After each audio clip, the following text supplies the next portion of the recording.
encourage y'all to get y'all registration. I'd encourage y'all to go ahead and get your registrations in. Begin to talk it up because I mean, we got plenty of time, and y'all be praying. If the Father says the same, we'll have us a 56 passenger bus load coming from this way. We're working at it. And guys, there'll be a communication that'll go out because you'll be able to register and pay online this time. Okay, so that's being set up. So, but I think within the next 2 or 3 weeks, we'll have all that set up. You get deadline notification, all that stuff. Okay. Another thing, let me see. Judge, Dr. Fred, will credit. We were headed to Ethiopia. I think y'all were coming maybe February 12th or 13th through the 22nd or something like that, right? Well, you got that variant jumping off over there right now, big time. And so I've canceled 3 trips since December 31st. And it's nothing to do with faith or fear, but just trying to be wise, because if you get over there and get quarantined, I mean, why are you gonna pay all that money just to go sit in another country for 14 days? Mm-hmm. And then you got to pay your own expenses while you're there. And what if you test positive on day 14? That means you got another 14. So I don't know many employers would be happy about their employees be gone 28 days. Then I had college students, and so some of them being the first to maybe go to college in their family, I don't want to bear that weight of them flunking out of school. And then on some of my trips, I had ladies going. So there's no way I'm quarantining a lady by herself in a foreign country. So we had a lot of factors in play. So we just thought it best to stand down, keep that money, keep those tickets, get the refund or whatever route it goes, and go back when this stuff blows out so we can be able to do what we do. So we'll be standing down on Ethiopia until this stuff blows out there and we get over there and actually do what we need to do. Because I had Rona like the week before Christmas, and that, you know, I wouldn't even known I really had it if I had a fever about an hour, and then I had chills about an hour. Took some sinus medicine, that was all done, and but I had a function that I had it later on, so I said maybe I just better test, and I did, and I was positive. But if I hadn't done that, it wouldn't been no more than like some kind of simple sinus thing. But I had no nothing bad. It wasn't even like a cold. And so so that stuff is very contagious going around. Linda didn't catch it because I stayed quarantined. And I'm gonna tell you, the worst part about quarantining is the loneliness. That's the worst part about quarantine. If you're a people person, and I couldn't imagine being quarantined in another country, somewhere where there's language barriers and all that stuff. You ever watch TV in a foreign country? I know Brother Bill has. It's like, man, what in the world they say? It's some of the most terrible TV you ever see in your life. The acting and all that stuff, man. And so we're just standing down and staying here and go another time. Another thing we're gonna have on this morning, you know, a typhoon hit the Philippines. I don't know if you've been keeping up with the news, but it hit it pretty good in our friend Pastor Paul's place. We had invited them to come on this morning. That was going to be our special guest, but they've got that function this morning, that speaking time, where they'll have, I don't know, probably 300 or 400 people during this time that Corky's speaking to them this morning. And so that's why that's why they can't make it. They hit me up, Judge, and said they couldn't make it because of what the event they already got going on. So what we're going to have Pastor Paul come on and tell us was about the need there and how they're helping people, and how one bag of rice, 50-pound bag of rice was how much, Judge? You remember $60? I was $30, thinking, $30. I was thinking it was in that neighborhood. It's either $30 or $60, and one bag of rice will feed a family for a month. Okay. Yeah. And so, you know, you're going to have dysentery going on with all that bad water.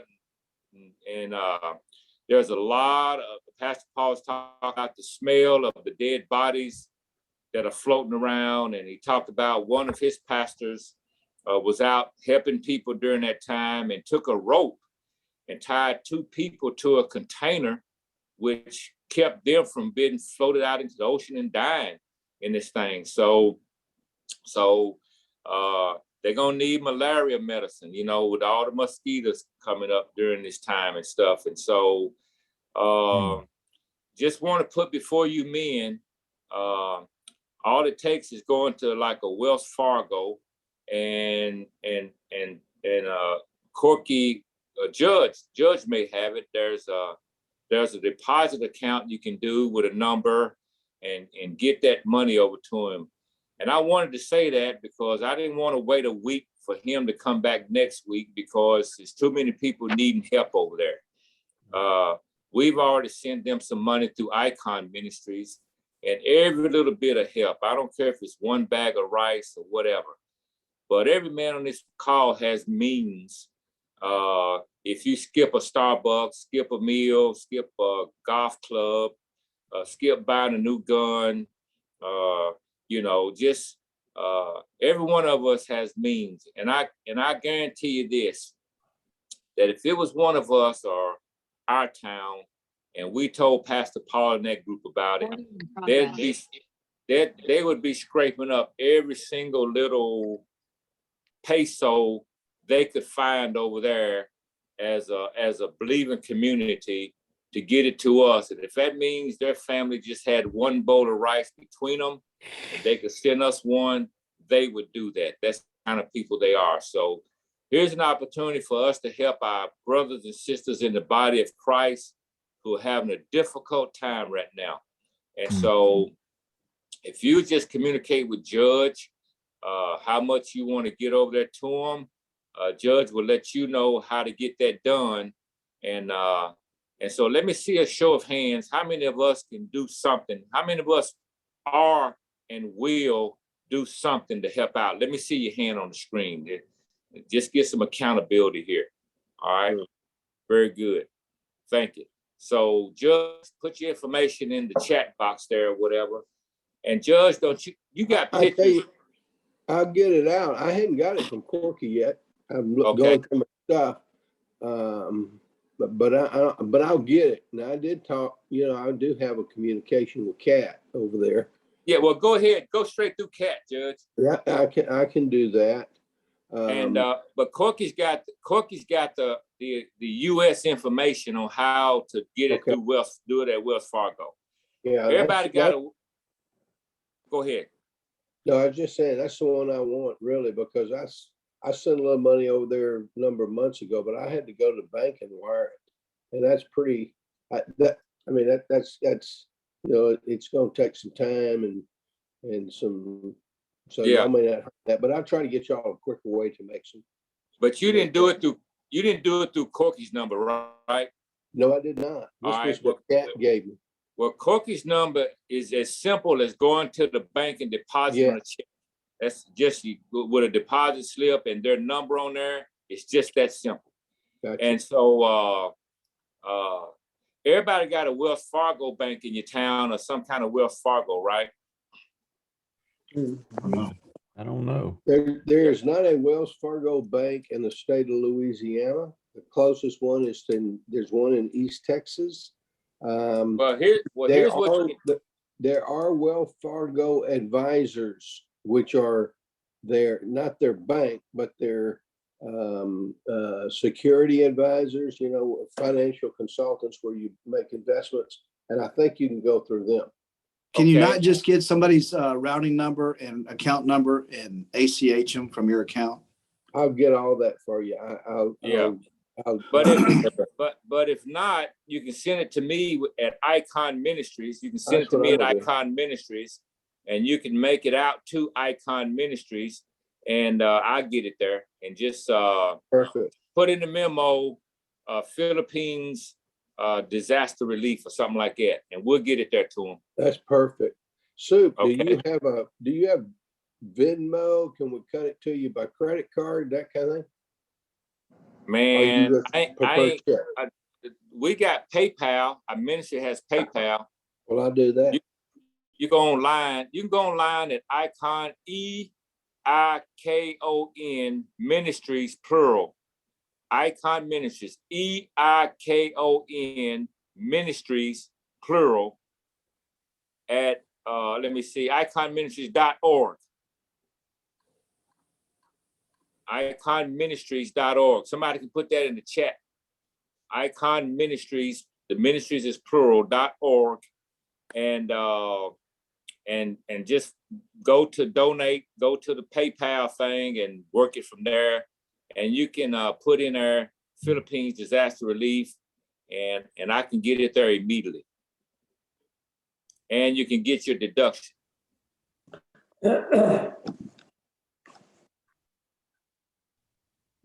Okay. Judge, did Kat send you those pictures? Yeah, she did. Can you send them over to Jeff Harper and let him put them on the screen? Yeah. I was just getting ready to do that right now. We'll say Big O. Good morning. Good morning. How are you guys? Good. Good. What's up, Clay Uzi? Morning, good morning. How everybody doing? Good, Casey. Dr. Bernard. Hey, good morning. Good morning. Got a lot of doctors on here. Mhm. Let me see. Man, Dr. Fred did a 15 minutes deep the other day. I would encourage everyone to go listen to that recording. It was electrifying. It was amazing. And man, there was so many judges and lawyers on that screen. Whole lot of folks were sweating. I saw some folks sweating on there with all them judges and lawyers on the screen. You didn't do that, did you, Fred? I wasn't responsible for that. No, sir. No, sir. Man, I know it was 3 judges on there.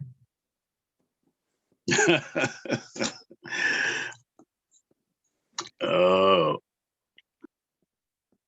And for some of y'all who didn't know, Dr. Fred, he a lawyer himself.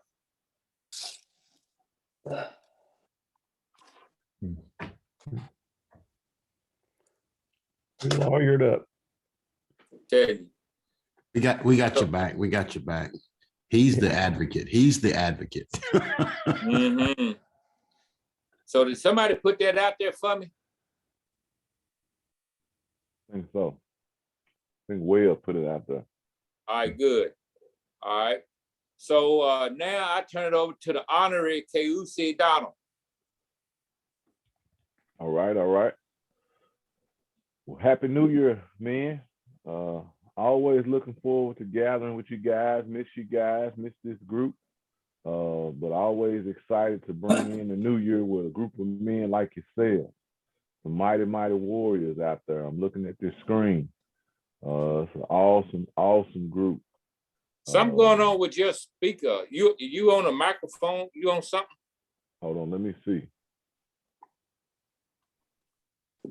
How's this? It's different. No. Same? Same. Let's see what's happening.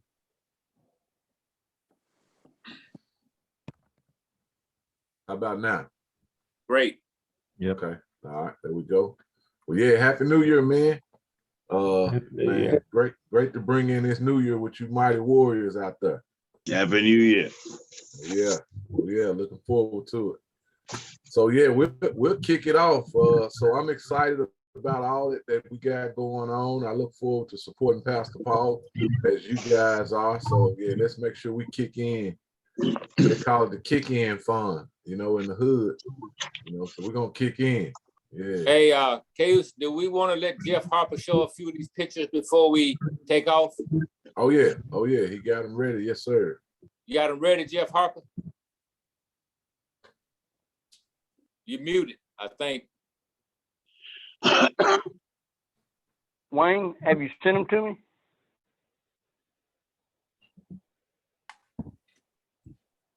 Wayne. Where has Wayne gone? We lost him. Yeah. Yeah, he went to he must have gone to somebody's neighbor's house to get those pictures.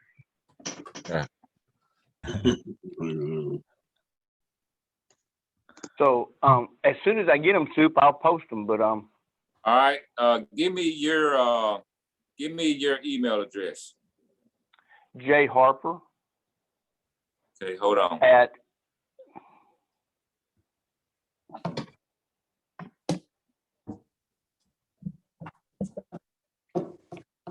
Okay, JHARPER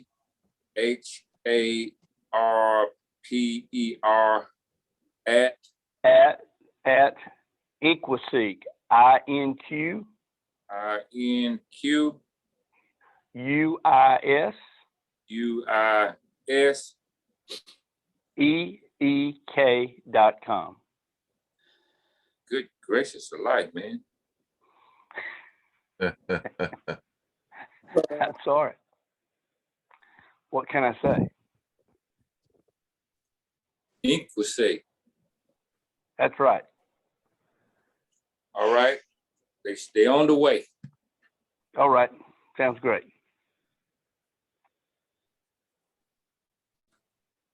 See 'em?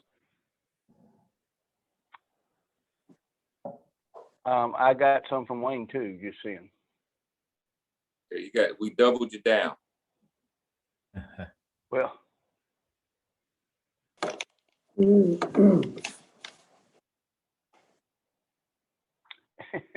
except Wayne's didn't come through. That's what I was worried about. I lost power somehow.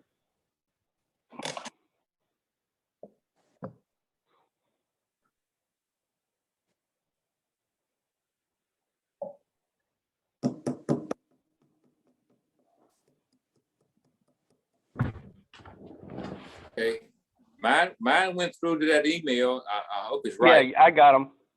Okay, Yeah, good. I got yours. Oh my.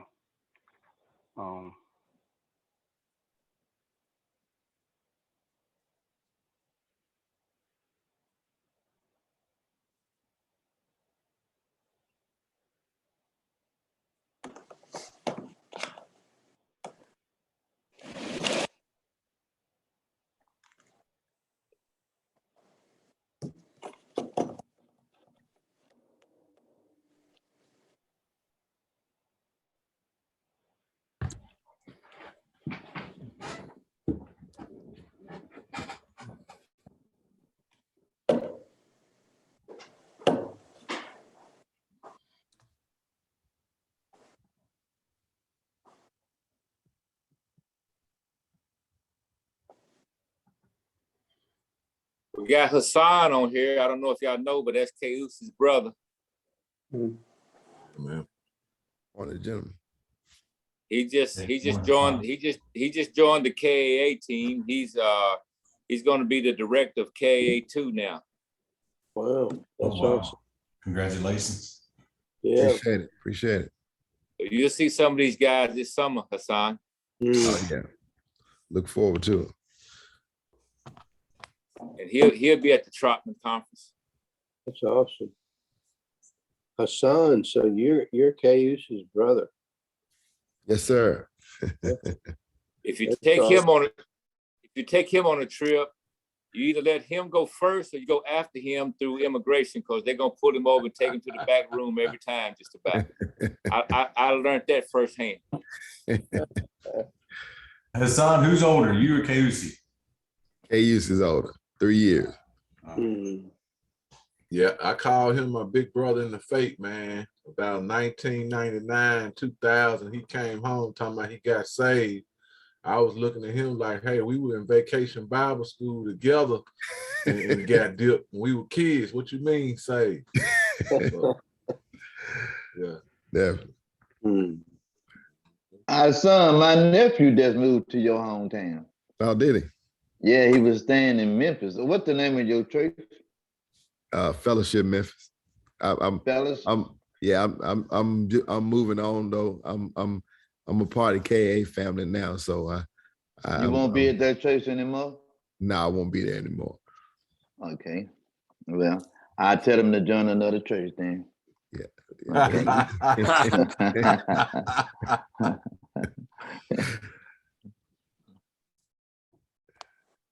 All right, here we go. Here's some pictures from that typhoon going through, and you can see the devastation that is done there. And like I said, Pastor Paul said you walk around and smell the stench because there's bodies all under that stuff. I had a chance to go help with the tsunami in Indonesia, and I'm telling you, that water, when it comes through, ain't nothing can happen. Nothing. I mean, that thing up. Go ahead. I was there Yeah. too.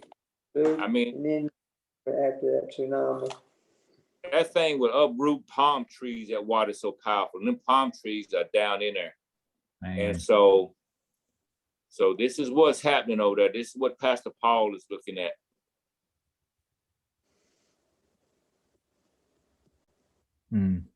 Wow.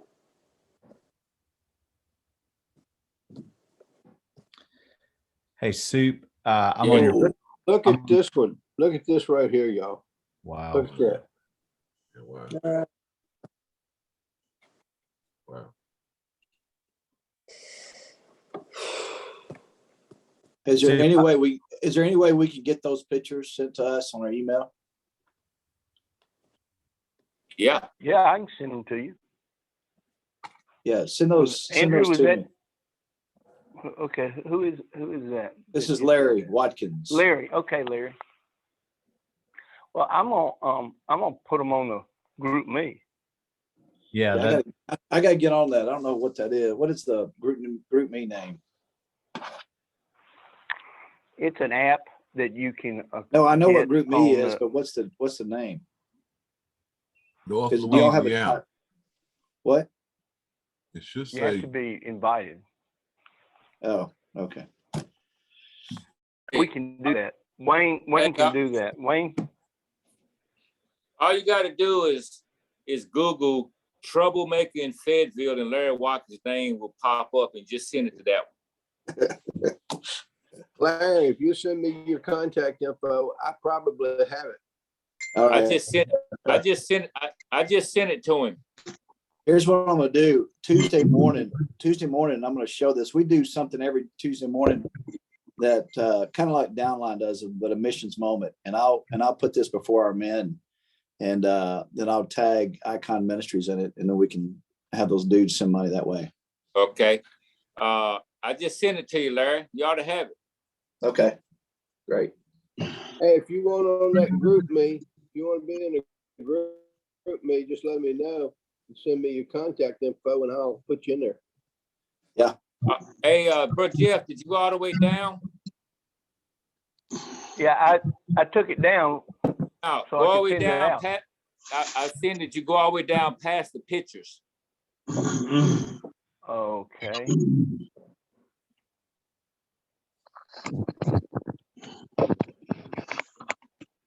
Hey, Stoop, I'm on your website. Do you want the donation just made to the Icon General Fund or the Mercy Fund? Which fund?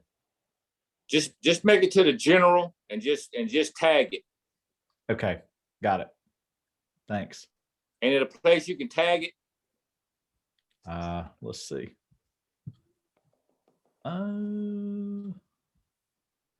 I figured out. Because we have donations coming in for the different ministries we have on the Icon, like Dance House. We got it for Nathan Street. So you know, yeah, you can put a note on it. I found it right. Put a note on it. Y'all tell everybody put a note on it. Philippine disaster relief or something like that.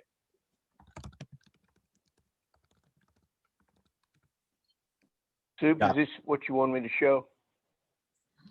Isn't there a prayer thing down there? Please pray. Because it's just a blank page up here right now, bro, Jeff, or mine. Okay. Well, let me But that's okay. That's okay. It'll be on the group me. The full thing will be on the group me. And if you want this thing sent out to you, there it is. Somebody read that out for us, please. Please pray for my very close friend, Pastor Ramal and Genevieve, what's their last name, on December 29th, 2021, I was able to visit Pastor Ramal. I personally saw the situation that they are in. It broke my heart. They have no electricity. They said it will return next year. They also have no they have no water and rely on natural streams. Their roof was completely removed, as well as the rest of their property has been badly damaged. Join me in praying for our brethren in Christ. Okay. Yeah. But the thing about it is, man, it doesn't seem to be, I mean, I know they're sad, but they just pick up and keep on rolling. You know, it's not like they're sitting around and wallowing in it. You know what I mean? And then some of the first things they're doing is the body of Christ, even in their devastation, they're reaching out to others. They're taking what they have and what they do have, even in the midst of this, and helping out the other brothers and sisters. You know, so that's the amazing thing about these folks. Yeah, we worked in a church that was split right down the middle. I mean, the whole thing was split in half, and we were seeing patients in that devastated place. Yes, sir. Well, all right. Thanks, Brother Jeff. You take it down, and KUC, go ahead and take it over. Man, we definitely want to do our part and what we can to help. But like Soup said, it never amazes me, and it teaches me a lot of how they move on and continue to. We would be stopped, we wouldn't function and shut down, and just yeah. But they keep going. That's very encouraging. Says a lot about their people group. So yeah, I want to do all we can to help. So yeah, I'm on board. Because KUC and Hassan, they've been over there. And what great thing about it, when we go there and teach, after you teach, they'll kind of circle up. And when they come to conclusion that this is what God says, this is the word, by 1 o'clock that evening, they're in the streets, or they're out, they're doing it, or they'll go to their neighborhood and they start practicing it immediately. They don't sit around contemplating, reasoning and all that. When they realize and look at it and say, this is what God says, they immediately start going and practicing it. Yeah, go ahead, Chaos. All right, okay. All right. Well, yeah, that's a good way to get our mind out there. You know, I think the greatest thing or the greatest investment that I received, you know, a lot of you guys, if you've never met Soup or, you know, been introduced to disciple making, there's no doubt whether or not you would be living for Christ, right? That's not what's on the table, you know, but what transformed my life is understanding world vision. When you can't unsee what you saw, right? Like those images we just saw, you can't unsee them. But when God places world vision on your heart, it just transforms you. You can't sit still, you can't function the same, but your reach will always be extended, you know, and that's what I believe God did to my life when he introduced me to Soup and Herb, and I got impacted, and the vision caught me, world vision. I cannot think about how to get out there to another country or another individual in a different people group. And it makes my study habits, it deepens my study habits, and it makes it more intentional, right? Because now I have a world focus of what I'm doing and why I'm doing it. And it's not just for myself, it's not just for my family, but the world is at stake. And to have the world at our fingertips is as simple as going placing your finger on the map, saying, God, I want to go here. And you make it happen. So I appreciate that aspect of what we do. And that's something we can't live down, this world vision. So that's great.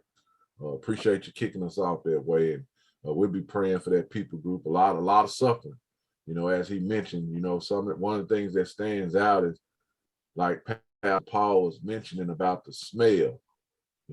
That's something that leaves you quaking in your boots and down in your heart. And so man, my heart goes out to that people group. So yeah, definitely. All right. Kind of reminds me of the statement, huh? What people group is too repulsive, and what food is too nasty, what place is too dark, what circumstances are too dire that you won't go, right?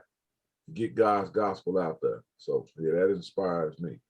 So appreciate you. Then what people group do I hate so bad I would deny them what the Lord would have me to provide for them and to be a conduit for them for.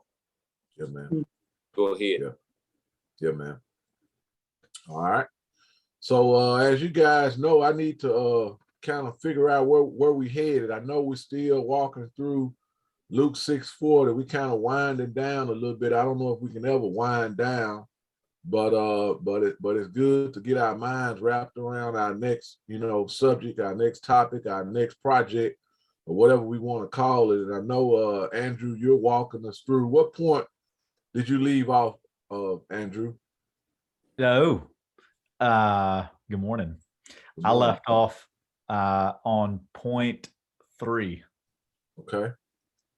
All right. So it's a new year. It'll be great to do a review. Andrew, I'll let you pick up at point 3.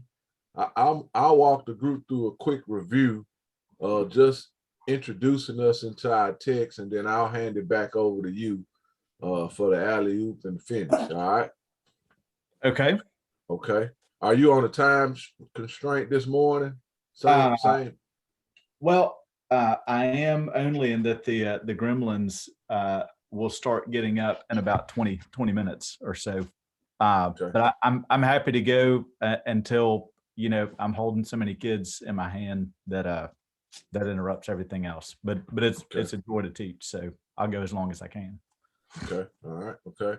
And I know everybody's familiar with Luke 6:40. Everybody in this group, as I look around, but it'll be great to let the group do the review for us. And so, by way of introduction to this lesson, anybody want to kick us off with what you remember? We always start with reciting our verse. So somebody, if you have it memorized or want to recite our verse, and we always want to include verse 39. Anybody want to do that for us?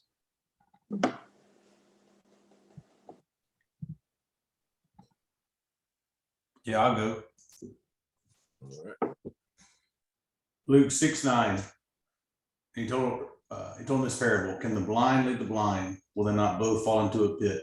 The student is not above his teacher, but everyone who has been fully trained will be like his teacher. When everyone who is fully trained will be like his teacher. Luke 6:39 and 40. Excellent. Thanks, Webb. Excellent. All right. And so somebody give us a backdrop, right? That verse didn't drop out of the sky. What's happening prior to this verse? Anybody know? Jesus had gone and prayed all night. And the next morning he chose out of his disciples, which there were many disciples there, he chose the 12. And upon choosing the 12, he dropped down the mountain down to a plain in which he starts to teach 3 or 4 people groups. He was teaching his apostles, he was teaching his other disciples, and there were people all around that were listening, plus the religious leaders of the day. All 4 of those groups were in the crowd. And in the midst of those statements, he stops and teaches with a parable. And a parable we've all heard is, and if you don't use parables in teaching, it's like having a basket with no handles. You have nothing that you can hold on to. And a parable is a earthly story that presents a spiritual truth. Is that enough background? Oh, that's good. Excellent. Excellent. We'll dive in. Man, excellent. Thanks, Jeff. Anybody want to add to that? Anything else in the backdrop? What do we call the text before the actual context we're studying, brother Dr. Fred? That would be the pretext. Yeah, yeah. And so just getting a great understanding of this pretext helps us better interpret the text, and that's our goal, is interpretation. Anybody want to add anything else to the pretext? Anything else going on in this story that's leading us up to Luke 6:39 and 40?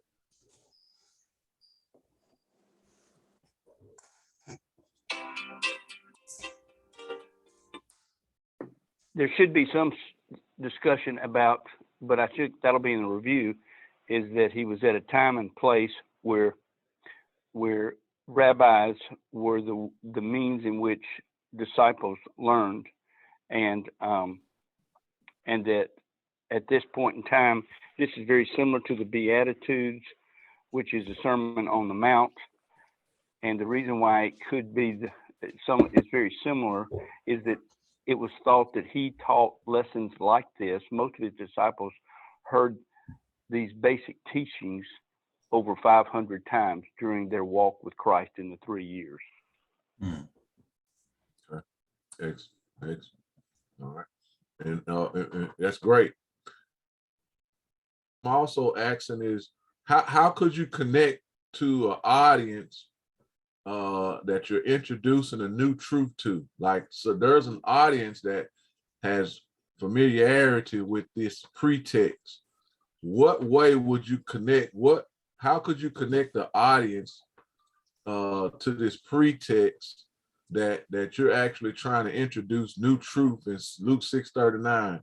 What's familiar with everybody that's happening in the pretext that most Christians are familiar with?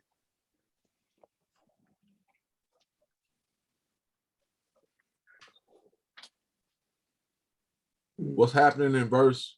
Let's see, we often look at verse 12. Let's go back and look at it.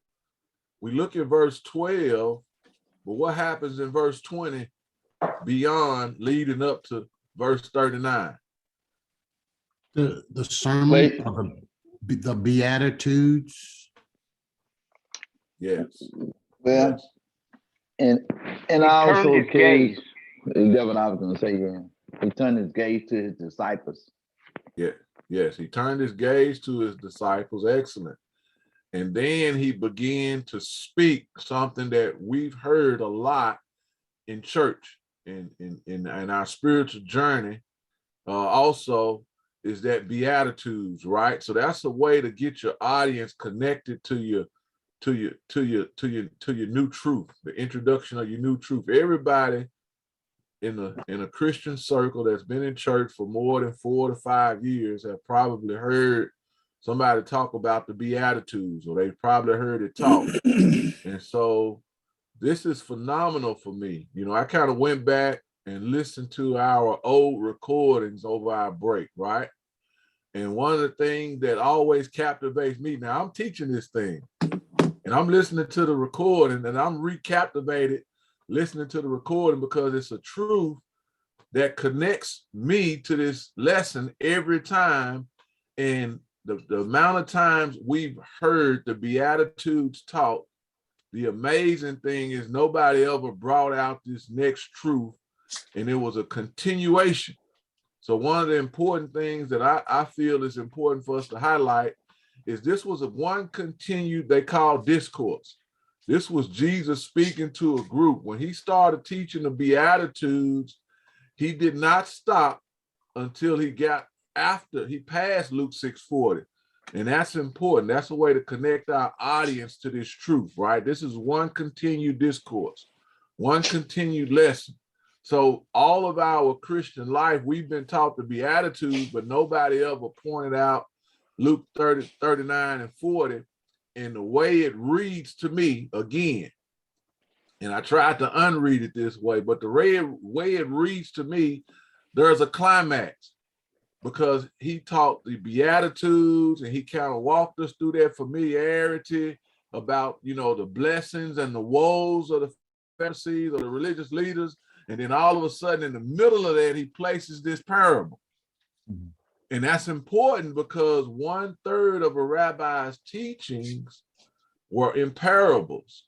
And so for him to place this parable after him clearly making all of those statements says a lot, right? And it makes this the climax, right? And a lot of times when a rabbi teaches in a parable, he's trying to actually highlight one spiritual truth.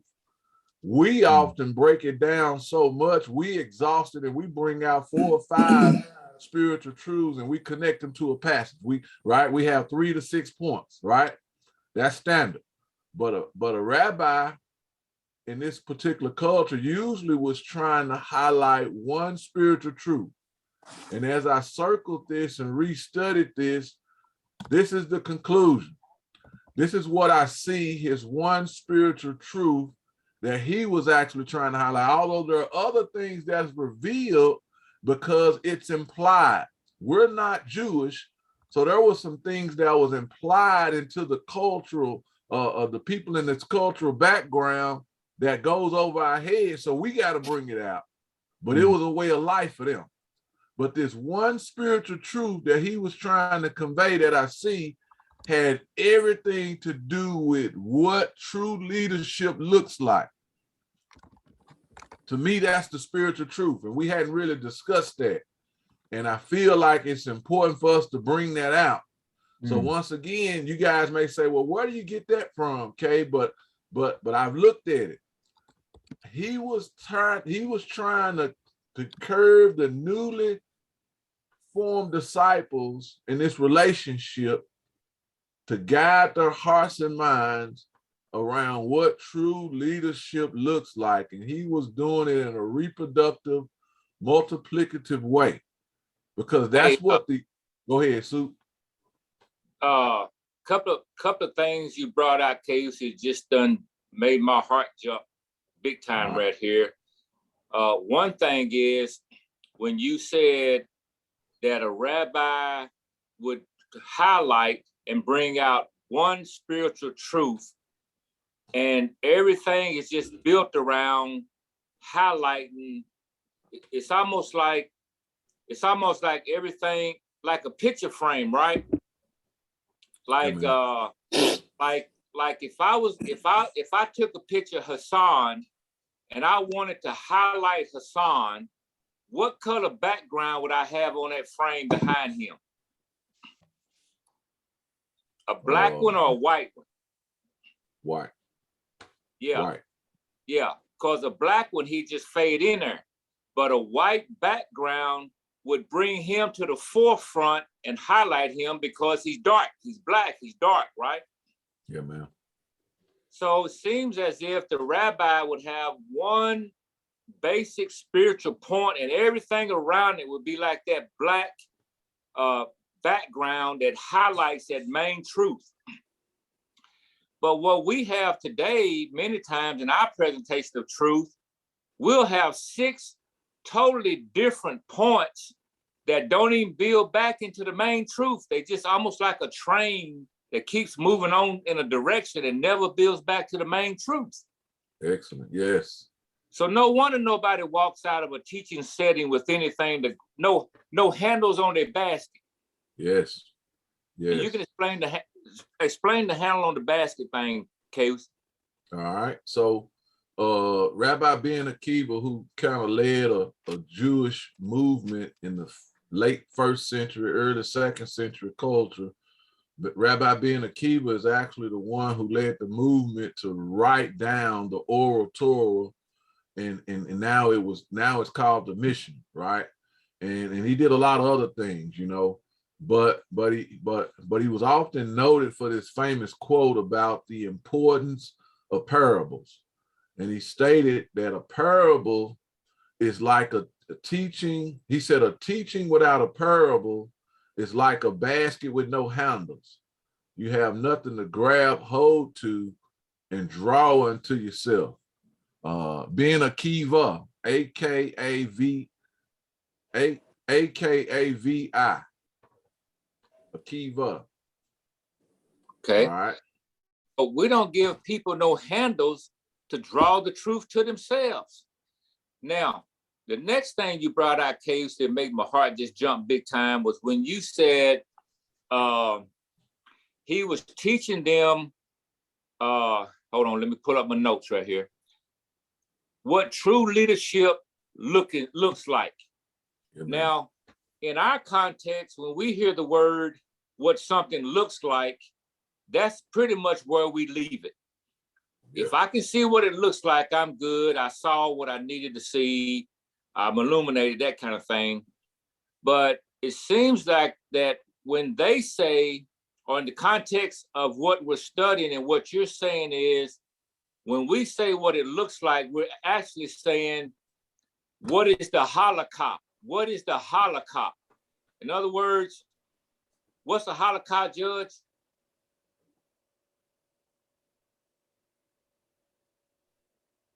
Sorry. The Holocaust is the way a person reads, interprets, and understands the scripture, and the way he walks it out. He becomes the walking text. Yes. So so he wants to get into them the Holocaust leadership. That's basically what I can say it, Casey. Oh yeah, exactly. And so now you guys may be wondering, man, we never talked about this before, but see, I'll be remiss not to apply my own admonishment and encouragement and advice and teachings to this text. I don't know what you did over this break. Now, some I'm going to shame by saying this, but it's okay because we're in a position to be shamed. But what we advised and what we agreed is that we would all go back and spend time on this until we met again, right? And Dr. Fred, you know, like more than a lot of the people on this group, we went back and I went back and applied our 5 rules and questions all over again, as if I've never studied this before. And every time I do that, God revealed a truth he never showed me before, no matter how many hours I've already spent on this. And it hit me like a light bulb. Okay, you keep forgetting this core principle. There was one truth here that Jesus was trying to make, although you pointed out all these other things that's obvious to the Jewish cultural people and the Hebraic people. These things we're talking about in these 5 points were obvious to them. We're pointing them out because in our culture we don't understand.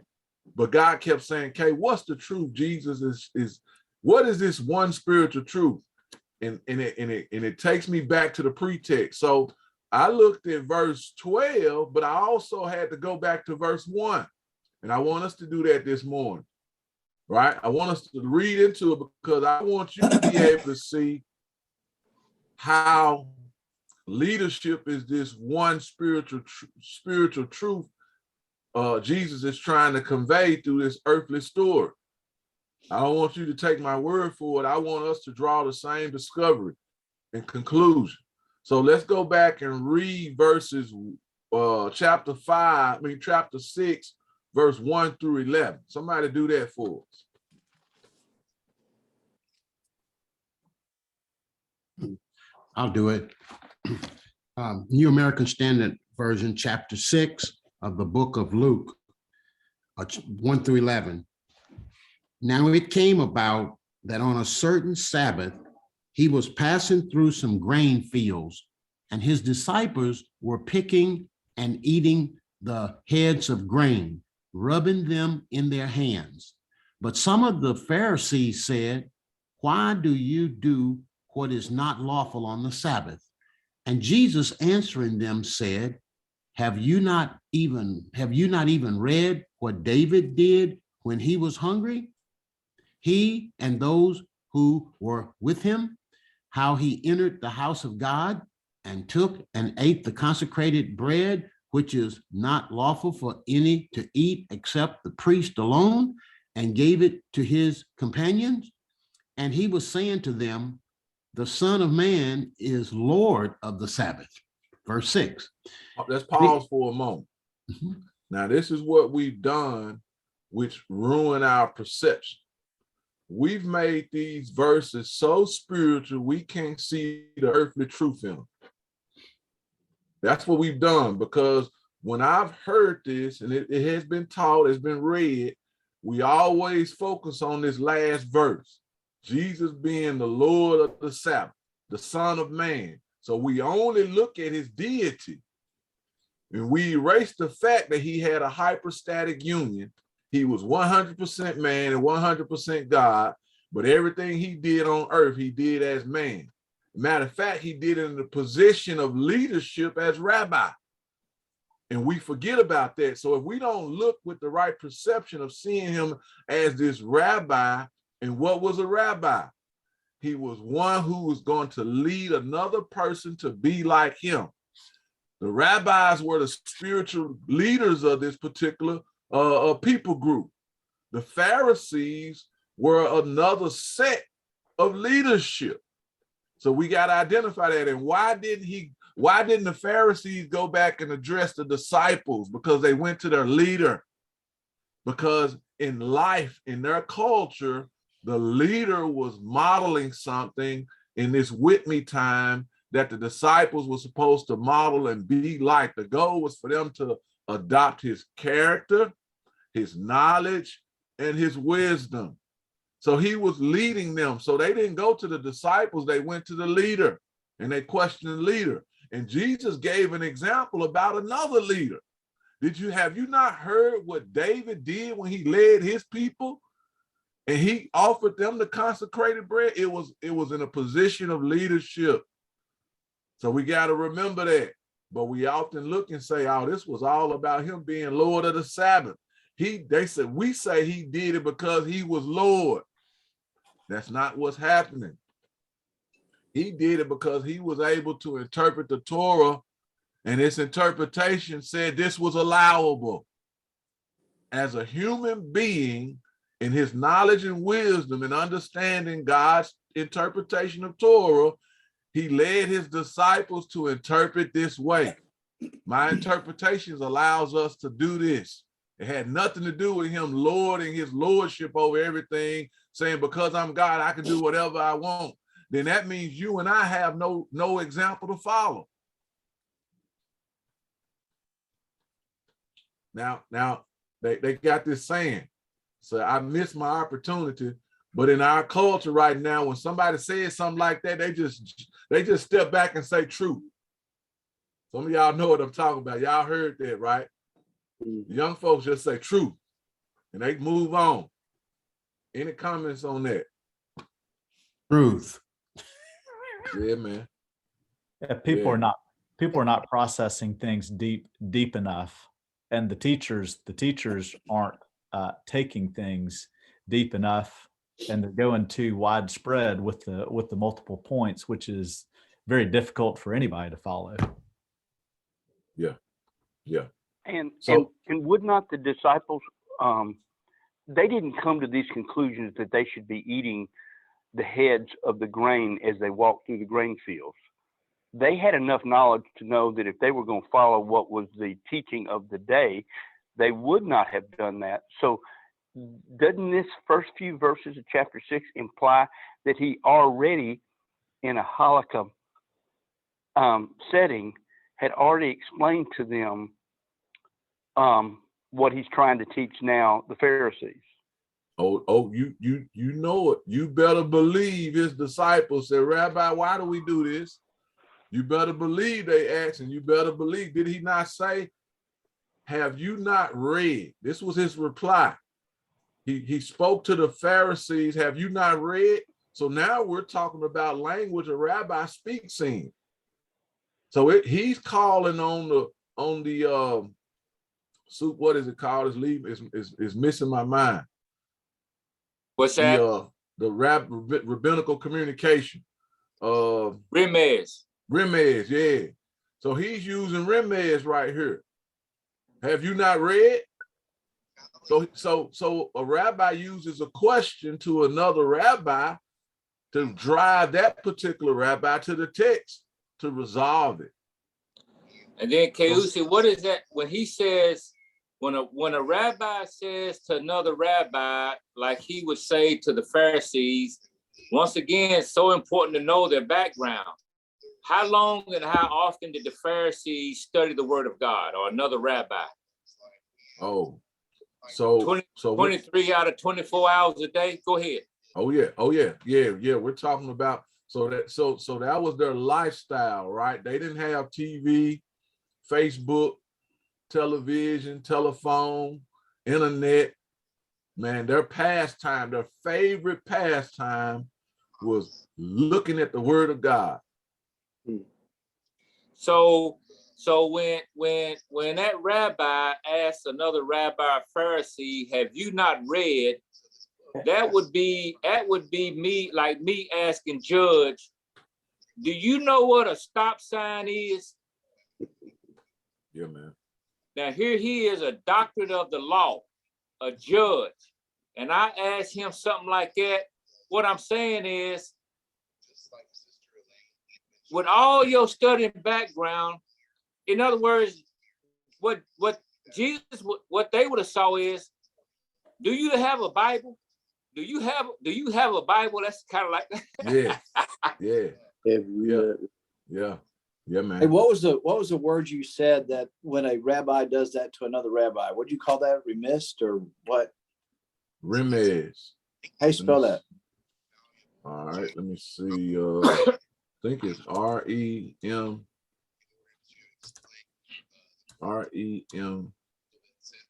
R-E-M-E-Z. Yeah. All right. Now, Larry, it'd be like, you remember, like you get in trouble and your parent would say, go get me a switch, go get me a limb. You already knew culturally what that meant. Yeah.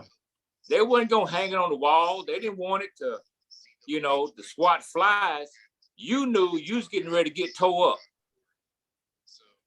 Yeah. So one rabbi is rebuking another rabbi. And challenging him. Yeah. So it was what we call catechism. See, catechism is a systematic way of using questions to drive the person you're speaking to the truth for themselves. And it was also in their culture viewed as a hint to what was true, or a hint to what I mean.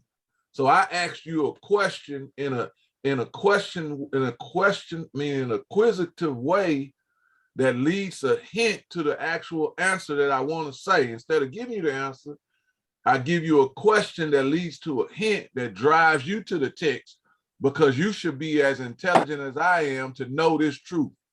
We should all be versed on this, or we don't have room to conversate. Basically, in other words, if you can't answer my question, you don't even need to ask me questions and talk to me. Yeah, come back another time when you got this down. Now we can talk about it. Yeah. And that might be years, because the way they look at that thing. Yeah, man. Yeah. And so go ahead. Something else you brought out. Oh yeah, like we was talking about them walking through the field eating the grain. Well, that question probably came after they already saw their rabbi eating the grain. Oh yes. Not giving understanding first. This is why we're going to go do this. No, Rabbi, why did you do this? Now we know what it was said in the past, but why did you do this? Yeah. But remember,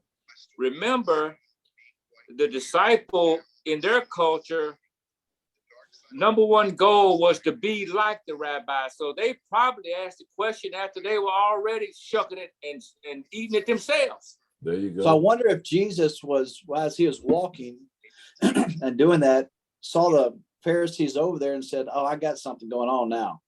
I'm gonna go ahead and do this. I mean, what do you think that could have been the possibility? Because they said they obviously saw them do this, so they weren't out in the field by themselves. So seems like something was being anticipated from Christ to almost in a, I don't mean this bad way, but kind of stirring the pot a little bit. Let's table that, Larry. Great observation, Larry. Let's table that for the next verse. Because your answer is going to be obvious in the next verse, right? In the next few verses, because so what's happening is in verse 6 is the following Sabbath. So 1 week later, 1 week to the day, there's another incident happening, right? And somebody read verse 6, 7, 8, 9, 10, and 11. 6 through 11. All right, I got it. On another Sabbath, he entered the synagogue and was teaching, and a man was there whose right hand was withered. And the scribes and the Pharisees watched him. So they were what? They watched. Come on now, keep going. They watched him to see whether he was, or to see whether he would heal on the Sabbath. So they already knew something was coming at that point. Okay, so that they may find a reason to accuse him. Pause one moment, Larry. See, Jesus already knew. He didn't go and do it to make them watch. He already knew they were watching him. Yeah. So he knew the questions would come. So he knew he knew his lifestyle was on display. So he already knew that they were watching him walking through the grain field. He knew they were watching, just like he knew they were watching here. So look what he does to convey his interpretation. He lives out his halakha. Somebody said that. He's living out his halakha. Let's keep going. Okay, verse 8 says, but he knew their thoughts. And he said to the man with the withered hand, come and stand here. And he rose and stood there. And Jesus said to them, I ask you, is it lawful on the Sabbath to do good or to do harm, to save a life or destroy it? And after Pause one moment.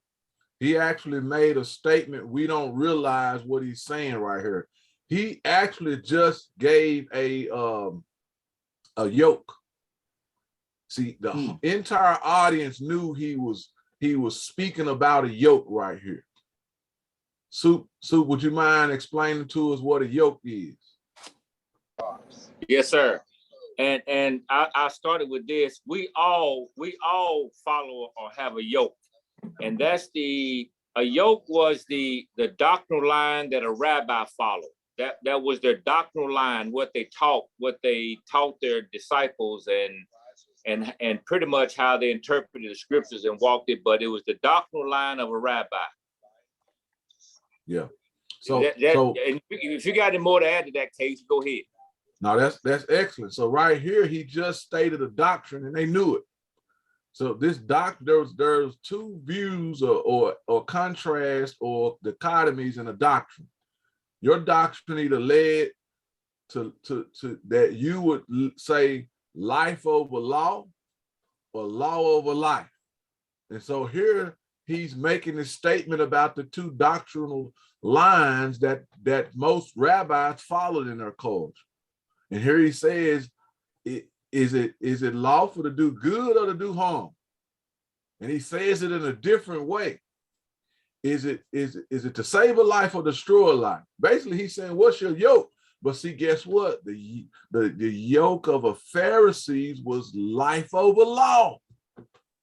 So he's challenging them on their own doctrinal line. Life over law or the other way around? No, the Pharisees were life over law. I'm sorry. So this is where this comes from. Yes, the Pharisees were life over law. Or supposed to have been life over law. And this is where that comes from. So if we walk all the way back to the rabbinical eras. So there in this rabbinical era, Jesus was the third rabbinical era, if I'm correct. And in the second, in this rabbinical era was titled the Year of the Repeaters. The second rabbinical era was the year of the pairs. And in the year of the pairs, this is when the formal split of the school of the rabbis happened between Hillel the Great and Shammai, right? So there were two great schools. Hillel the Great had a school, and his school of thought was life over law. Shammai had a great school, and his school of thought, a doctrine of yoke, was law over life. And that created a split of the schools. Most of the people who followed Shammai, law over life, most of them actually eventually followed the sect of the Sadducees. But most of the Pharisees followed the doctrine of Hillel the Great, which was life over law. And so that's how that divided. So yes, the Pharisees' doctrinal yoke was life over law. Okay. Wow. Can I give an example of that, Kelsey? Yes. Okay, law over life. If your ox falls on you on the Sabbath, you better hope you got some air between you and your ox, because if he falls on you, you a dead man, because we ain't coming to get him off of you. Yeah, man. Life over law. If the ox falls on you in the ditch, we coming right away, because life outweighs that law, the preservation of life. And see, we've given the Pharisees a bad rap. Anytime you say Pharisee in our Western culture, it comes with negativity. But they invited Jesus to dinner all the time. Jesus' doctrine and the Pharisees' doctrine lined up so close together that at times they might have thought that he was one. And because their doctrine, Jesus was life over law. He walked a life over law Holocaust. Go ahead, Caleb. Now to support what Soup just said, this is how you know. So we missed it again. We just read the verse that gives an example of what's a testimony of what Soup just said. This is how you know the doctrinal laws of Jesus and the Pharisees align. Read verse 6 again. Read the first 3 words. On another Sabbath. All right, now read the next statement after that. He entered the synagogue and was teaching. Who is he? Jesus. All right, now read the next 4 words or 5 words. And a man was there whose right hand was withered. I'm sorry, read verse 7. Read the first phrase in verse 7.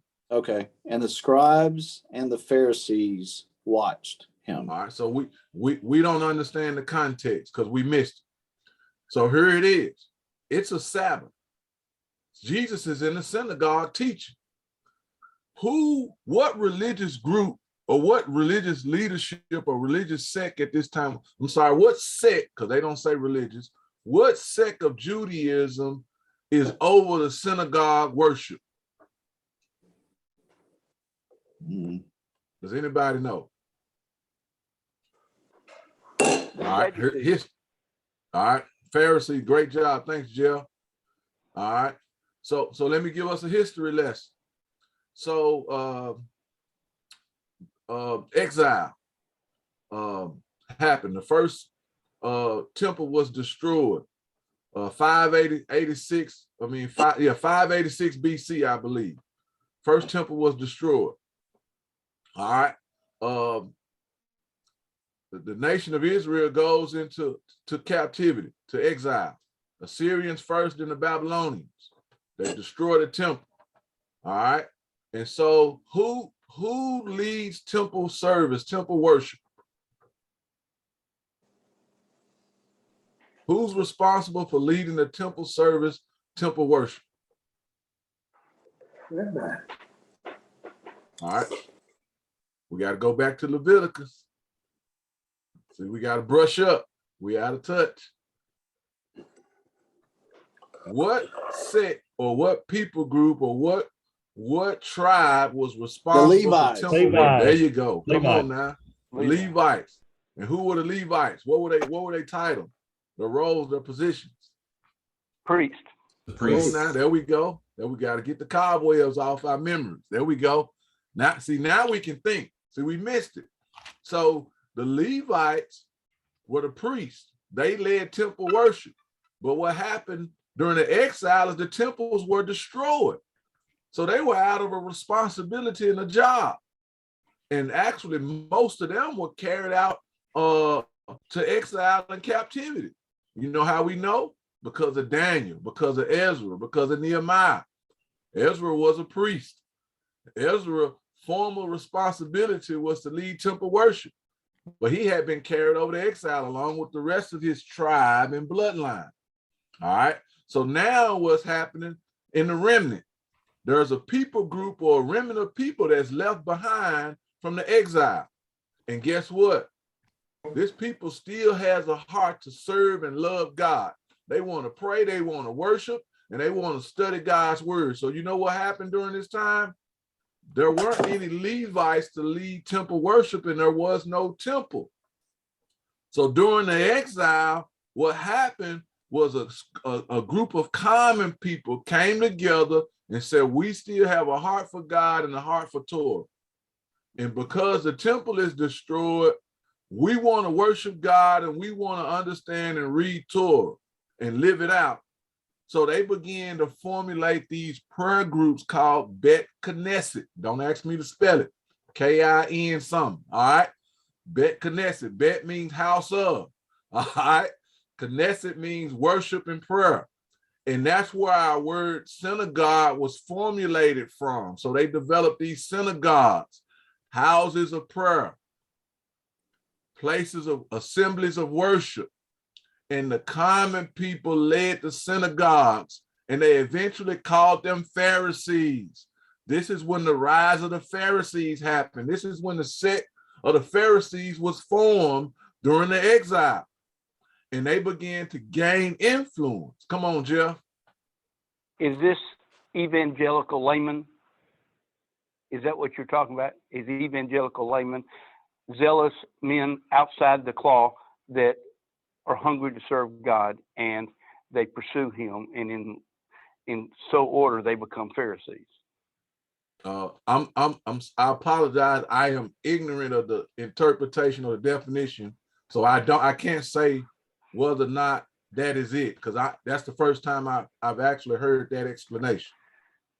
Well, I'm going on the fact that these were zealous laymen that were not professional churchmen or leaders that had a heart to serve God, which resembles what we call in Christendom today. These are laymen that are zealous to serve God, and evangelicals in the past have had that label, even though today I don't know, but at one time that's what was considered. So it sounds like to me the Pharisees were not very different than you and me.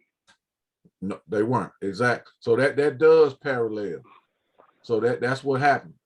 And eventually they began to gain influence and power because of the exile's extended period, right? And guess what? These people knew how to interpret the Torah. They were living it out. And they began to gain influence and power. And eventually somebody called them Pharisees, and the term and the sect stuck. And so eventually, then when Ezra and Nehemiah was allowed to rebuild the temple wall, the walls, the temple, and the people, the second temple was reconstructed. So now you got an issue. You got the Pharisees who had built these synagogues and these houses of worship, and they were leading the temple worship. And now you got the priests of Levi and Aaron who now have temple service going on. So now they eventually called this particular sect of people Sadducees. And most of them were responsible for leading the temple worship. And this is how you had this balance of leadership in the Jewish culture. And now fast forward to first century Judaism when Jesus is on the scene. Who are the two leading groups of leaders in this culture? The Sadducees and the Pharisees, and they had this thing called the Sanhedrin to balance the power. In some years, the Sadducees had the leading seat, or the Nazi seat is what they call it. In most of the years, the influence had fell on the Pharisees, who had the Nazi seat, which was the leadership seat of in the Sanhedrin. And so now got this leadership. And during Jesus's day, the Pharisees had the Nazi seat. So that's why his reference was all about leadership. And the rabbi's life was all about molding future leaders to be who they were. That's what rabbis did. They led the people. They were the leaders. They were spiritual leaders. All right. So now let's go back to our text. On the Sabbath, he entered the synagogue and was teaching. The only way Jesus was allowed to teach was he was a recognized leader. And he wasn't just any type of leader. We got to move back to our lesson in point 3. Right? He was a rabbi type leader. That was the only type of leader they had in their culture. All leaders were rabbis, and all rabbis were leaders. And we leave that out. We forget about it.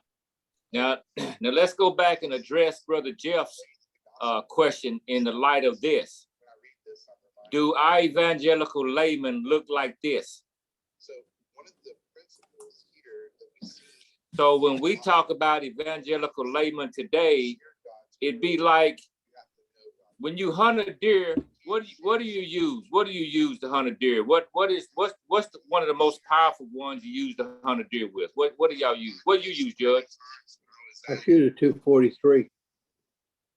Do people use 30-30s? That's pretty powerful. I used to shoot a 270, a 30-06, but they kicked back too bad. All right. 7 millimeter. So the difference between, and this is not a slam, but I'm just telling you, the difference between what Kayusi talked about, a leader then, and one now would be like, then it would be like a 30-30 or 30-06 going to hunt a deer. It'd be like today, you're going out there with a red rider to hunt a deer. That's kind of like what our evangelical laymen today look like compared to what theirs would be then. Does that make sense? Wow. Yeah, it's called milk toast. Yeah, amen. We're pop Amen. guns. Pop guns. All right. Yeah. Good, Larry. So now we understand more context. See how important Jewish history is to the context and to help us understand what's actually happening. Right now we can understand the message. So here Jesus is, he's teaching in a Pharisaical-led synagogue. That shows alignment. There's no way, if they didn't respect him as a rabbi and a leader, would they allow him to teach on the Sabbath day in a synagogue? And do you know, every Sabbath day teacher in the synagogue actually sat in what they called the bema seat. So the bema seat was the seat of where the presiding or the teaching rabbi would sit on the Sabbath day, and they would read scriptures, they would sing hymns, and when the rabbi sat down, people came to ask their spiritual questions that they had all week about Torah. And instead of him speaking, this is what he did. They said on another Sabbath, he entered the synagogue and was teaching. So this is what happened. On another Sabbath, he entered the synagogue, sat down, and began to teach. We already know that's implied. And there was a man whose right hand was withered. So as he sat down and these questions are coming, they're probably questions, he's probably responding, but he notices this guy whose hand is withered, and he's using him as a halakha.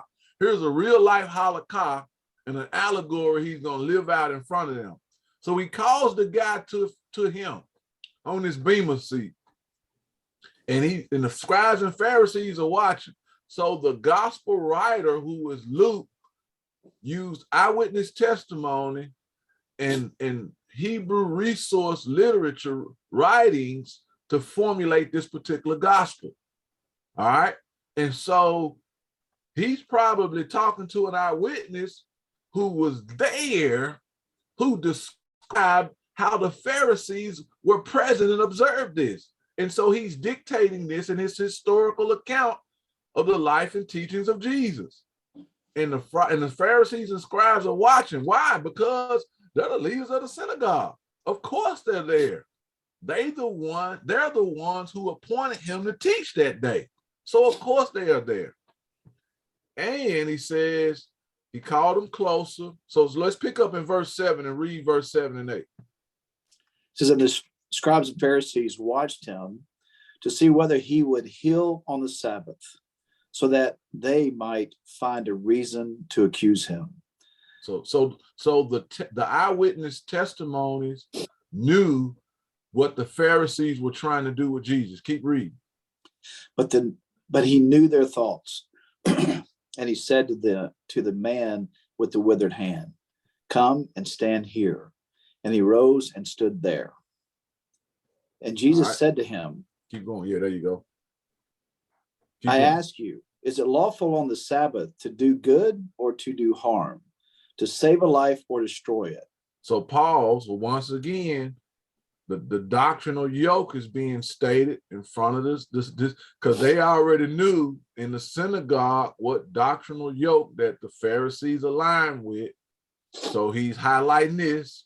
So now they know that he's going to teach or challenge the way. Now it's all about the way they interpret the doctrinal yoke, the way they lived out the interpretation of Torah from this doctrinal yoke. And that's what he's actually giving a new interpretation in front of their eyes, but he's leading out with the end result of the halakha. And that way it's you can't deny it. If he leads out with the halakha in conclusion, there's no way anybody can argue against the truth. And there was a way they often debated Torah. And there was a way that they argued against or agreed with the rabbi or the teaching rabbi's interpretation. They said, I agree and I agree. Or if they just say, I agree, that means I hear you, but I don't follow or nor do I believe or follow your interpretation. But if they say, I agree and I agree, that means, yeah, I see and I accept and I follow your interpretation. Now watch this. Now Jesus was the guest rabbi. When a guest rabbi is there, whoever the presiding, there's always a presiding rabbi over every synagogue. And the presiding rabbi had the authority, and it was custom for him to make the final comment.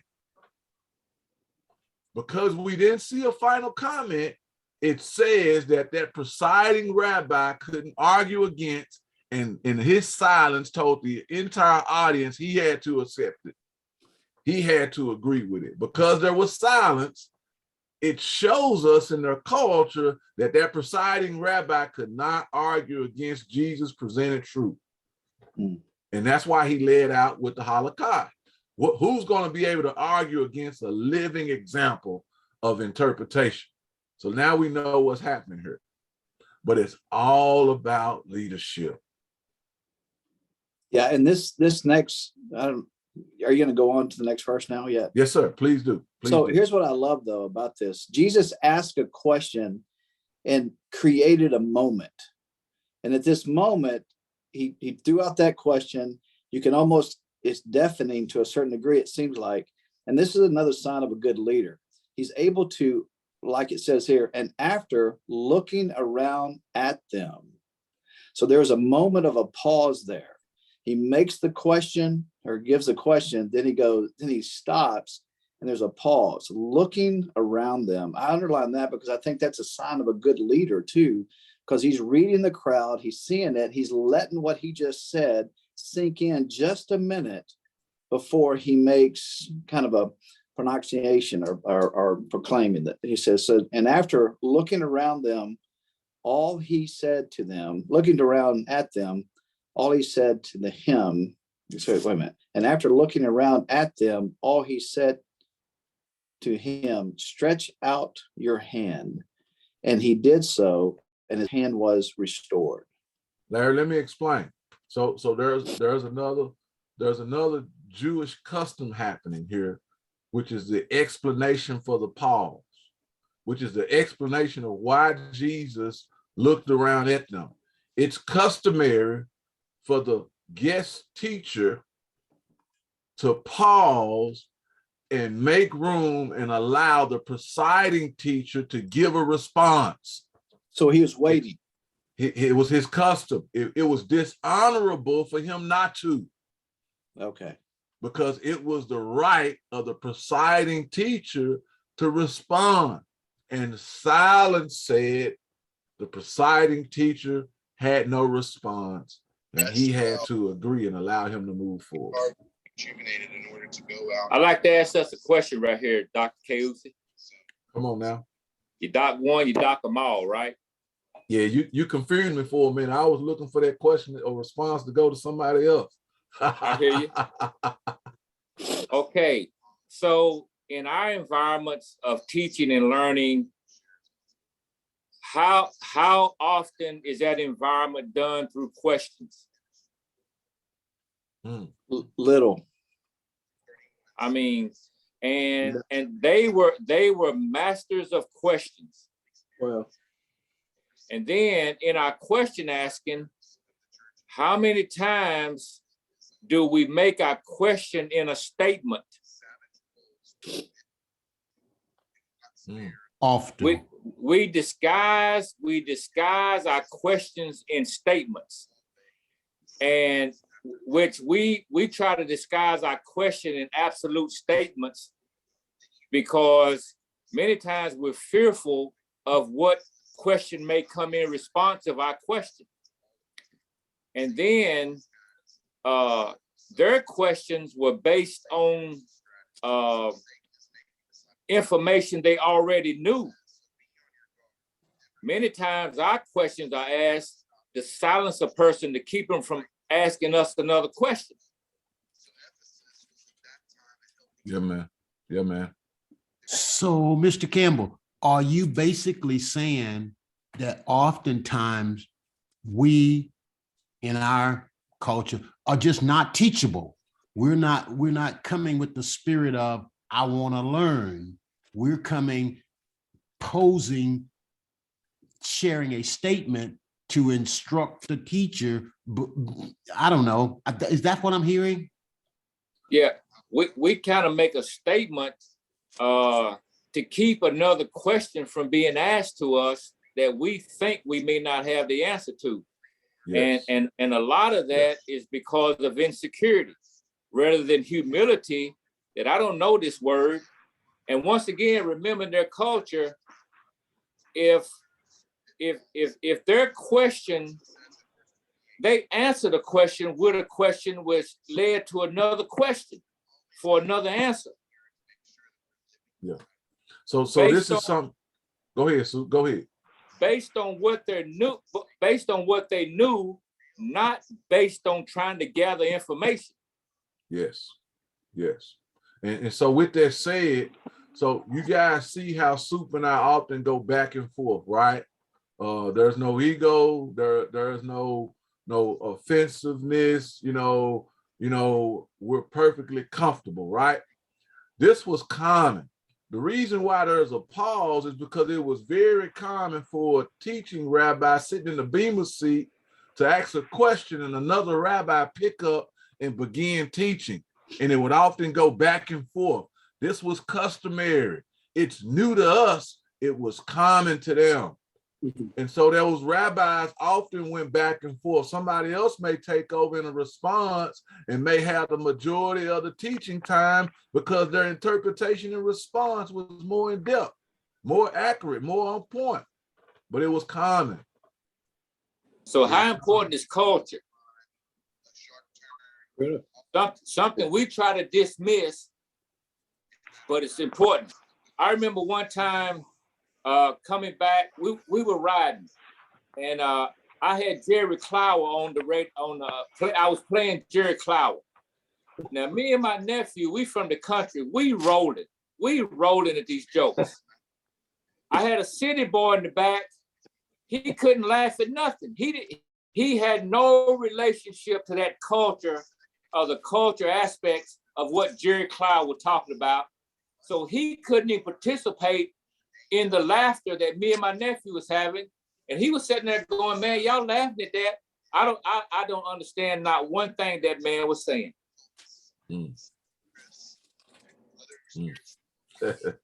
So we can never overlook the aspect of culture. And so, Dr. Fred, to answer your question, we got to begin to create biblical cultures in our disciple-making groups. We've got to become people. We've created Western evangelical cultures, but we haven't created Christ. I don't know. Somebody can help me say it better, but the culture that the Bible used to get it answers, to get it what it's saying. Does that make sense? That's the best way I can say it. One of you smart guys can help me say that better. Yeah, man. In the Western culture, we have lost the concept that we're all pupils. Yeah. And that was not lost over there. Yeah. Our hunger and desire and tenacity to continue to dig and learn and study is untapped, right? It's untapped, and we don't really truly understand what that looks like, right? We get satisfied. Now, just being honest, if I was satisfied what I had already learned and already taught about this, we wouldn't be having this discussion today, right? So we can't never find ourselves at a point where I'm satisfied with what I know or what I've been taught. Now, this is something else that I want to point out that's obvious. Oftentimes we have to be poked, prod, and shamed to move forward or to accomplish. The goal of a disciple is to be intrinsically motivated by the pursuit of the rabbi, to the point where even if the rabbi isn't present, I'm going to pursue learning as if he was. See, sometimes we need the presence of the rabbi before we act like we're studying so we can show them our efforts. But what happens when the rabbi is not present? Are we pursuing as if he is, right? And that's what we lose, right? That's what we lose sight of, right? And we can't never quench the hunger, because so when Peter made the statement in 2 Peter chapter 4, but grow in the grace and knowledge of our Lord and Savior, Jesus Christ. That's a present progressive command. That means that command is supposed to be lived out in a habitual life habit kind of way. And if you do something in that kind of way, it attaches itself to you where it's never lived down. So our growth in pursuit of the knowledge of Jesus Christ should never be lived down to the point we're satisfied with what we know and what we've heard. There should always be continuous pursuit, right? Continuous pursuit. So to go back what Soup said too, and what you're doing, here's my thought. The culture follows the standard that's presented. If you lower the standard, the culture will come down to the standard. But if you keep the standard high and the pace high, the culture is going to come up to the standard. So what I think we've done, I can speak for myself too, and I'm thinking about the groups of men that I have. We've kind of allowed them to lower the culture of training, teaching, being the pupil, and everything you're talking about. The standard in a lot of churches these days, the teaching has been lowered. There's not been a standard kept. And Soup's told me this several times. You set the pace, you set the standard. You're always going to hear the crowd say, slow down, come back to me, come back to me. And I'm going, no, this is the standard. And that's what we don't have. Our teachers, me included probably, is the teachers are not holding the standard. So the culture will come up to that, or it sets the pace for the culture. Well, see, that's good, Brother Larry, but we got to back up. We always start with the church, right? We always start with, and when we say church, we're talking institution. That's what we're talking. When we say the word church here in the West, we're talking institution. I don't know if you're going to find biblically where the institution is to set the pace and the standard. And here's why I say that, for some of you, get your feathers ruffled. When we think of a church, when we ride by down the street, we see a building, and what do we call that? Church. Okay. Church house. Is that the church? No. No. What if they put a grill in there and put what if they put, okay, what if they take that same building, put a stripper pole in it? What does it become then? A club. A stripper pole building. That's right. But yesterday it was a what? It was a church. Church. Tomorrow is what? Whatever the owner calls. So it's a building, but we associate that building, that institution, with what the standard is supposed to be, but it's a building. Now, wherever the body of Christ shows up, now what is that? The church. Can that happen in your home? Yes. Dr. Fred? Yes, sir. Can that happen in the high school basketball gym? Yes, sir. Yes. Yes, sir. Can that happen in a building that a club was there on Saturday night? What can it be Sunday morning? That same building. Church. Church. So it starts with the individuals. The individuals make that up. So many times when we start talking about standards, we start the church. But who brings the standard into that building? Yes. People. I do. I do. I want to say this. I 100% agree with you. Yeah. But the Pharisees are setting, the teachers are setting the pace for, and so everybody's following those. I agree 100% with you, but I think we get trapped in our leadership, and that the leadership lowers the standard. Yeah. And now the church is going to follow that. But it took Jesus to come and say, no, it's a different deal. So that different deal, that different teaching is going to start with me.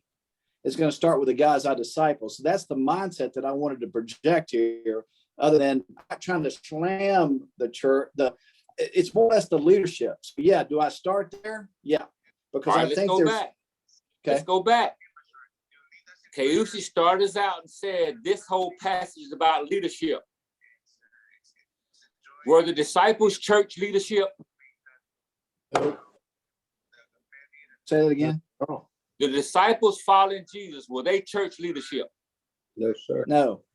So what's the difference in the standard for a Pharisee and the standard for me as an individual? Same.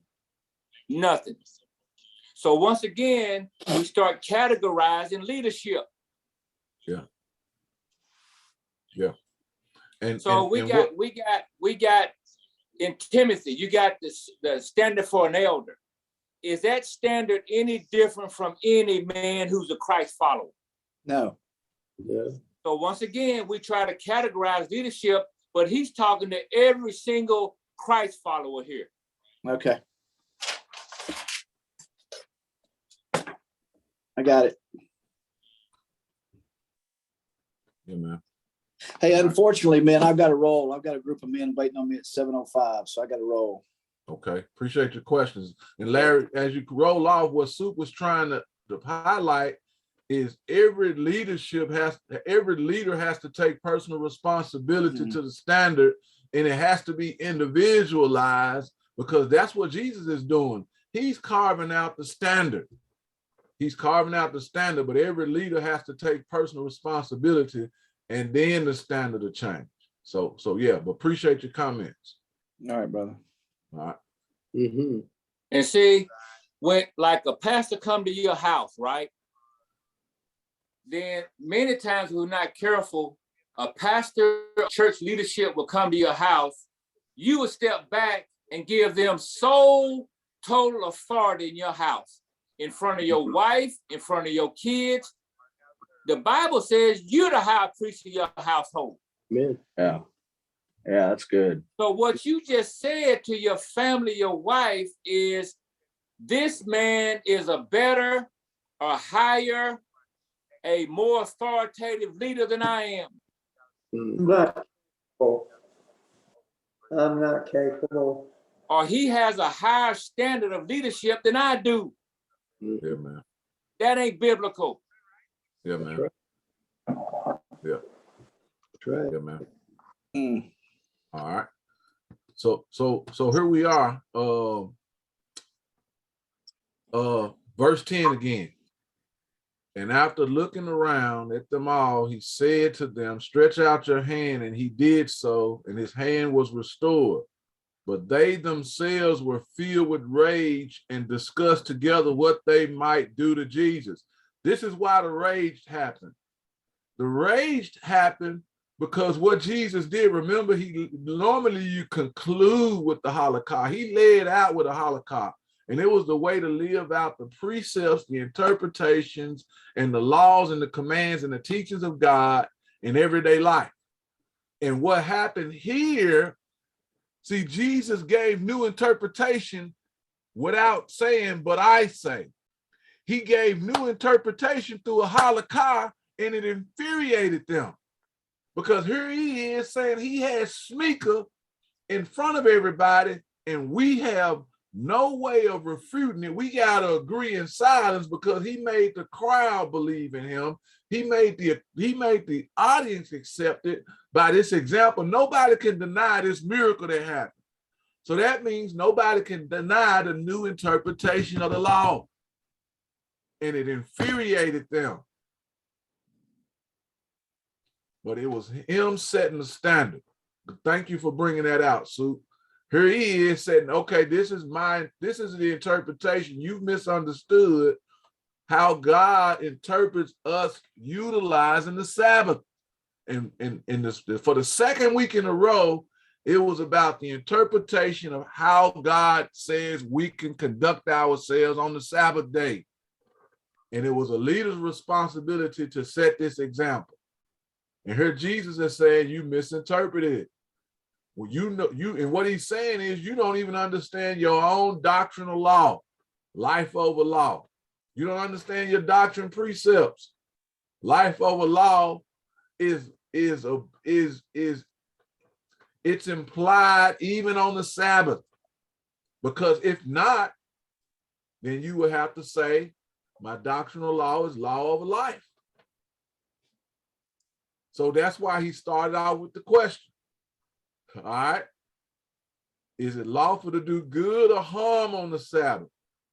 So his interpretation or his teaching is centered around how Jesus or God interprets the Torah's command about the Sabbath. But it was directed towards leadership. And so to fast forward to my point, if we look at the parable starts, I say, he taught them a parable saying, can a blind man lead a blind man? Or will they both not fall in a ditch? It was about leadership. The point he was trying to make is the leading of the blind. And the only people who lead in this culture were rabbis or religious leaders. And at this particular time, the Pharisees had the Nazi seat. They had the final say on the Sanhedrin, which meant they were the supreme leadership or authority of this group. And they were leading the group of people in a certain direction. And Jesus, his newly appointed apostles, he wanted to make sure they understood the correct way that they should lead. And this is how he interprets to carve them out to be the correct leaders. He gives us Luke 6:40. Luke 6:40 is his interpretation of the parable of Luke 6:39.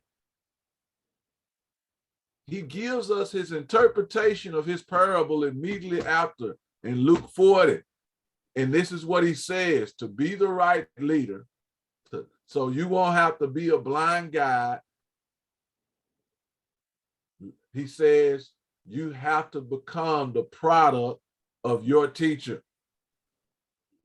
A disciple is not above his teacher. But disciple is not above his teacher, but everyone after he has been fully trained will be like his leader, which is his teacher. And so he's saying, so you can be the right leader, so you won't have to worry about being a blind leader. Be built in this way, because you are who you can only choose from who you are. So if I don't build you into the right person, you're going to lead like them. And look at what they did after Jesus left. Look at how they led in the 2nd and 3rd century. See, we lost it after the 5th and 6th century. They got it. And they were leading us in Acts and beyond, Acts 29, right? We just lost it somewhere in the 6th, 7th, 8th century. We lost it. But Jesus accomplished his earthly mission by building them into the right individuals. And they became leaders. What did they become? They became leaders. Look at Acts. It was all about leadership. It was all about leadership. So if we're going to lead our families, if we're going to lead our communities, we're going to lead our churches, we got to be built this way. True.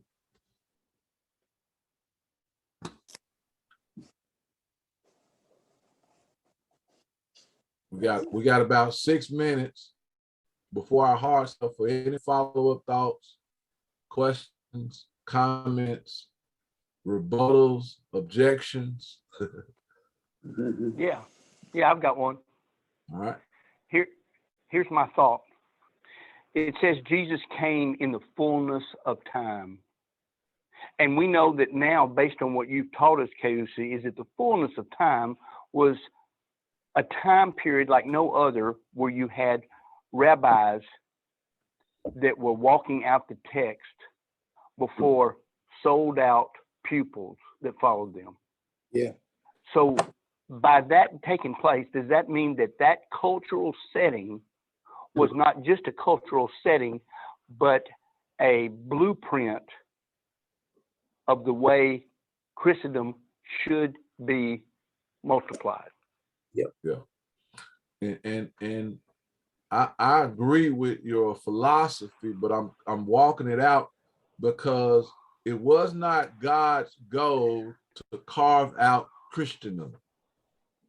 It wasn't God's goal to formulate this theological concept of being a Christian. It wasn't God's goal, although it has happened. God is sovereign, but we see over and over, it was his goal to build disciples of Christ. That's where the identity lies and the responsibility rests, which is why we're having this conversation of saying we lost it.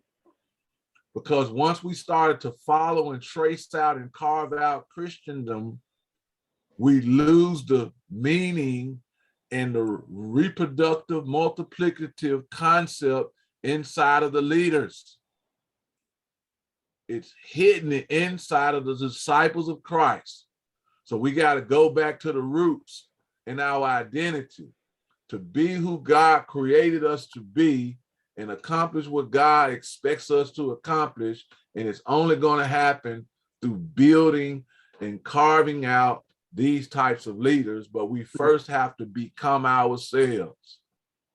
He's given us a formula. It's laid out in Luke 6:40 of how to be, the process, the perception, the process, and the product. It's laid out for us. But your philosophy is right. Just wanted to make that comment. Yeah, it seems as though that the way of teaching that was present at Jesus's coming is the perfect vehicle, and that's why he declares our last commandment in the Great Commission is to go and make disciples. And so it seems as though it was not just in the fullness of time, it was in the fullness of understanding what it's going to take to be Christ's followers and to be like him, was this type of teaching. And so this has been very good this morning. I think that Luke, if we shouldn't go to Luke 39 until we have looked at Luke 6 before that time. Oh, yeah. And look what happened after that. See, he called his disciples after this. It says immediately, look at the scripture. Verse 12, it was at this time. So this is still the same moment or the same period of time.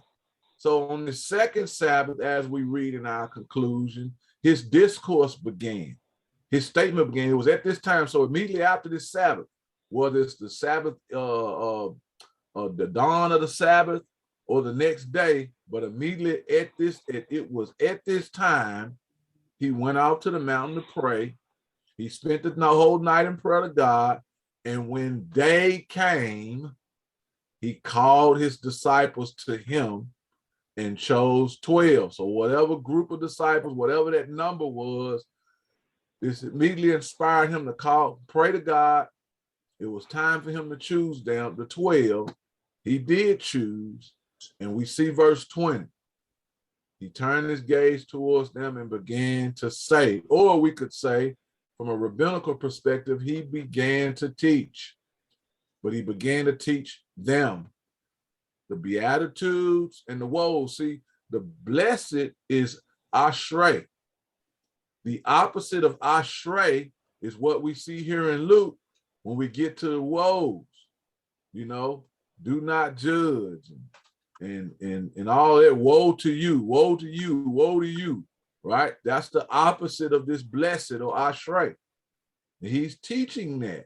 And his woes, once again, this helps us identify his topic of the parable.